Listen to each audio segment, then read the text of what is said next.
Hi hello dears, എല്ലാവർക്കും സുഖമല്ലേ? ഇന്ന് നമ്മളൊരു സൂപ്പർ അടിപൊളി കൊഞ്ച് തീയലാണ് കേട്ടോ ഉണ്ടാക്കുന്നത്. ഇതിൽ നമ്മൾ ക്ലീനിങ് തൊട്ട് വേസ്റ്റ് ഡിസ്പോസ് ചെയ്യുന്നതും കറി ഉണ്ടാക്കുന്ന എല്ലാം ഉൾപ്പെടുന്നതാണ് കേട്ടോ. അപ്പോൾ എല്ലാവരും കണ്ട് സപ്പോർട്ട് ചെയ്യണേ.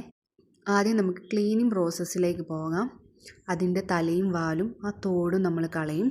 അതോടൊപ്പം തന്നെ അതിൻ്റെ നടുക്കൂടെ വരഞ്ഞ് അതിൻ്റെ ബ്ലാക്ക് വെയിനില്ലേ, അത് നമ്മൾ എടുത്ത് കളയും കേട്ടോ. ചെറുതിൻ്റെ ഒന്നും ഇഷ്യൂ ഇല്ല, പക്ഷേ വലുതിൻ്റെ നമ്മൾ എടുത്ത് കളയണം. കാരണം എന്താണെന്ന് വെച്ചാൽ അതിൽ ഫുഡിൻ്റെ അവശിഷ്ടങ്ങളും മണ്ണും ഉണ്ടാവും. ഇത് വെച്ചിട്ട് നമ്മൾ കഴിക്കുകയാണെങ്കിൽ ചെറിയ കയ്പും ആ മണ്ണിൻ്റെ ചുവയൊക്കെ ഉണ്ടാവും. നമുക്ക് ആ കൊഞ്ചിൻ്റെ കറക്റ്റ് ടേസ്റ്റ് കിട്ടില്ല കേട്ടോ. അതുമല്ല, ചിലർക്ക് ഈ കൊഞ്ചെന്ന് പറയുന്നത് ചിലർക്ക് ഓൾറെഡി അലർജി ഉണ്ടാക്കുന്ന സാധനമാണ്.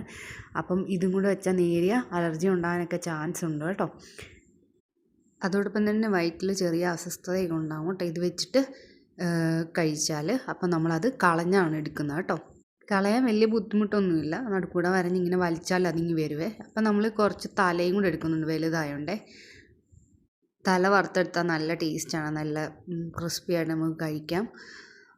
ഈ കൊഞ്ചെന്ന് പറയുന്നത് കാലറീസ് കുറവും അതോടൊപ്പം നല്ല പ്രോട്ടീൻ റിച്ച് ആയിട്ടുള്ളൊരു ഫുഡാണ് കേട്ടോ. ഒമേഗ 3 ഫാറ്റി ആസിഡ് ഉള്ളതുകൊണ്ട് തന്നെ ബുദ്ധിവികാസത്തിനും ഹൃദയത്തിനും ഒക്കെ നല്ലതാണ്. വൈറ്റമിൻ B12, സെലനിയവും, സിങ്ക്, അയഡിൻ എന്നിവ ധാരാളം അടങ്ങിയിട്ടുള്ളത് കൊണ്ട് തന്നെ രോഗപ്രതിരോധ ശേഷിക്കും വളരെ നല്ലതാണ് കേട്ടോ. അങ്ങനെ കൊഞ്ചുകളെല്ലാം നമുക്ക് ഈ ഒരു രീതിയിൽ തന്നെ നല്ല നീറ്റായിട്ട് വൃത്തിയാക്കിയെടുക്കാം. സത്യം പറഞ്ഞാൽ ഈ വീഡിയോ നമ്മുടെ പൂച്ചക്കുട്ടി ഉള്ള സമയത്തുള്ളതാണ് കേട്ടോ. അപ്പം മീനൊക്കെ ഇങ്ങനെ എടുക്കുമ്പോഴത്തേക്ക് ആളിങ്ങനെ വരും. അപ്പോൾ പിന്നെ മഴയൊക്കെ ആയതുകൊണ്ട് അകത്തിരുന്ന് വെട്ടിക്കൊണ്ട് തന്നെ അവിടെ തന്നെ ഇട്ട് കൊടുത്തു കേട്ടോ. അങ്ങനെ ഇതാണ് കേട്ടോ നമ്മുടെ വേസ്റ്റ്. അപ്പോൾ ഈ വേസ്റ്റ് എന്താ ഞങ്ങൾ ചെയ്യാറുള്ളതെന്ന് വെച്ചാൽ, ഞങ്ങൾ ഈ വേസ്റ്റ് നമ്മുടെ കറിവേപ്പിൻ്റെ ചുവട്ടിൽ ഇത്തിരി മാറ്റി നമ്മൾ അത് കുഴിച്ചങ്ങിടുകയാണ് ചെയ്തത് കേട്ടോ. നല്ല കറിവേപ്പിന് നല്ല വളമാണ് കേട്ടോ. കാര്യം എന്ന് വെച്ചാൽ ഞങ്ങളുടെ കറിവേപ്പൊക്കെ ഇത്തിരിയെങ്കിലും ഇതായത് ഈ ഒരു ഇതൊക്കെ ഇട്ട് കൊടുത്തിട്ടാണ്. നമ്മൾ കൊഞ്ച് ക്ലീൻ ചെയ്തെടുത്തു, വേസ്റ്റൊക്കെ ഡിസ്പോസ് ചെയ്തു. ഇനി നമ്മളത് കഴുകിയെടുക്കുവാണേ. കുറച്ച് മഞ്ഞൾപ്പൊടിയും കുറച്ച് ഉപ്പും കൂടി ഇട്ടാണ് നമ്മൾ കേട്ടോ കഴുകിയെടുക്കുന്നത്. ഇതിനകത്ത് നന്നായിട്ട് അതെല്ലാം മിക്സ് ചെയ്ത് അതിൻ്റെ ആ ഒരു ഉളുമ്പും ഇതൊക്കെ പോകാൻ വേണ്ടിയിട്ടാണ്. എന്നിട്ട് നമ്മളൊരു നന്നായിട്ട് ആ ഒരു ക്ലീൻ ആവുന്നിടം വരെ കഴുകിയെടുത്തു. അങ്ങനെ നമ്മുടെ കൊഞ്ചുകുട്ടൻ കുളിച്ച് കുട്ടപ്പനായി നല്ല സെറ്റപ്പായി വന്നിട്ടുണ്ട്. ഇനി നമുക്ക് അടുത്ത പ്രോസസ്സിലേക്ക് പോകാം. ഇനിയിപ്പോൾ എന്ത് വെയിറ്റ് ചെയ്യണം, നമുക്ക് കറി ഉണ്ടാക്കാം അല്ലേ.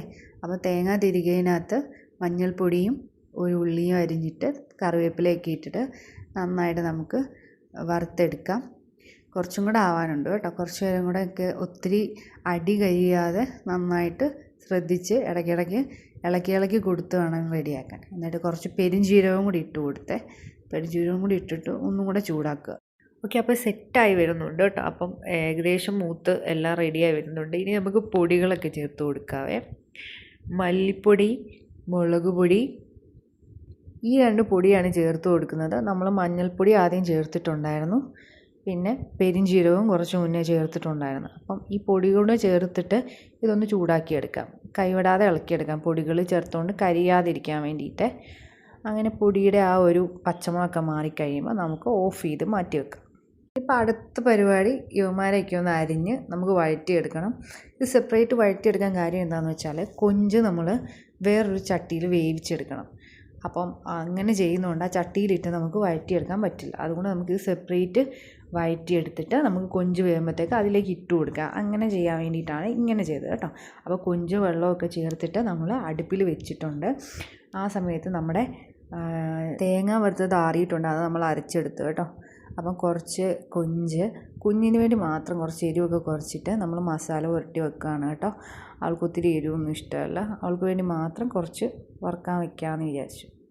ഈ സമയം നമ്മുടെ കൊഞ്ച് വെന്ത് വന്നിട്ടുണ്ട്. അതോടൊപ്പം തന്നെ നമ്മൾ അപ്പുറത്തെ അടുപ്പിലെ നമ്മുടെ തക്കാളി ഉള്ളിയുടെ ആ ഒരു സംഭവം വഴന്നു വന്നിട്ടുണ്ട്. ആ വഴന്നു വന്നതും കൂടെ നമുക്ക് ഇതിൻ്റെ കൂടെ അങ്ങ് ചേർത്ത് കൊടുക്കാം. ചേർത്ത് നമുക്കതൊന്ന് സെറ്റാക്കി വയ്ക്കാം. എന്നിട്ട് നമുക്ക് അത് രണ്ടും കൂടെ ഒന്ന് തിളയ്ക്കാൻ വേണ്ടിയിട്ട് വയ്ക്കാം, ഒന്ന് സെറ്റായി വരാൻ വേണ്ടിയിട്ട് വയ്ക്കാം. തിളച്ചൊക്കെ വന്നിട്ടുണ്ട്. എന്നിട്ട് നമുക്ക് നമ്മുടെ അരച്ചു വെച്ച തേങ്ങയുടെ കൂട്ട് ചേർത്ത് കൊടുക്കാം. ഇനിയിപ്പോൾ അടുത്ത എന്താ, ഇതെല്ലാം ഒന്ന് മിക്സായി തിളച്ച് സെറ്റായി വരണം. അങ്ങനെ നമ്മൾ ഉപ്പൊക്കെ ചേർത്ത് ഇളക്കി സെറ്റാക്കി വെച്ചു കേട്ടോ. അതോടൊപ്പം നമ്മൾ താളിക്കാനുള്ള ചീനച്ചട്ടിയും കൂടെ വെച്ചു. നമ്മൾ താളിച്ചൊഴിച്ചു കേട്ടോ. കറിയൊക്കെ സെറ്റായിട്ടുണ്ട്. ഇതാണ് ഫൈനൽ ലുക്ക് വരുന്നത്. അപ്പോൾ സൂപ്പർ സാധനമാണ്. ചോറിൻ്റെ കൂടെ ഈ ഒരൊറ്റ കറി മതി. അതിൻ്റെ കൂടെ വലിയ കൊഞ്ചും കൂടെ ആയിരുന്നു കേട്ടോ. അപ്പം എൻ്റെ ഈ വീഡിയോ നിങ്ങൾക്ക് ഇഷ്ടമായ ലൈക്കും സബ്സ്ക്രൈബും ചെയ്യണേ, സപ്പോർട്ട് ചെയ്യണേ.